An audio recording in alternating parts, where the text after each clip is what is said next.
The author of the new book called The Big Lie, Dinesh D'Souza. Good to see you, Dinesh. It's great to be here. What do you think of this whole, Nazi youth rally comparison?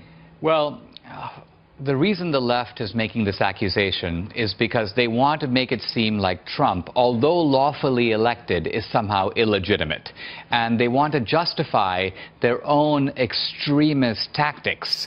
The so-called anti-fascists who bring weapons and block speakers from campus, the disruption of the inauguration, all this abnormal behavior, even the effort to sort of pursue investigations without a smoking gun, without an underlying evidence of a crime. It's almost as if they're saying, we're mounting a coup, but it's a justified coup, because this is like getting rid of Hitler in the 1930s. So their thoughts are facts, their opinions are facts, and they're just jerry-rigging it up. It's to your mind, right? And their evidence is horrific. I mean, here's a group of Boy Scouts. They're loyal, they're patriotic, honor, duty, and country. And just because they're wearing brown shirts doesn't really make them Hitler's brown shirts, any more than if I were to wear a black shirt, I'd be one of Mussolini's black shirts. The truth of it is that fascism, historically, has always been on the left.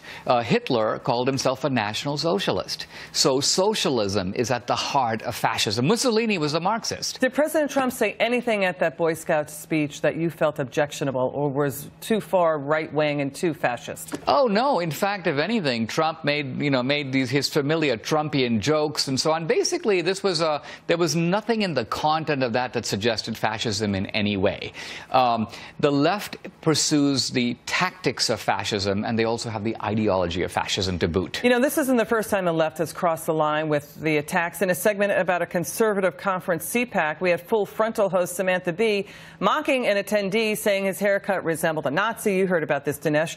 Samantha Bee did apologize when she found out that this 20-year-old man, he had his head shaved because he was battling brain cancer. But, I want to get your thoughts, quick thoughts on that, because I want to move on to Bernie Sanders. What are your thoughts about that? Well, I saw a very distinguished scholar of fascism. This is Robert Paxton of Columbia University, and he says when Trump crosses his arms and looks to the left, he looks like Mussolini. Now, this is a kind of shallow mode of argumentation. It strips fascism of any meaning. It doesn't take seriously fascism as an ideology, and it ignores the long history of Democratic Party complicity with fascism. In the 20s and 30s, it was all covered up after World War II.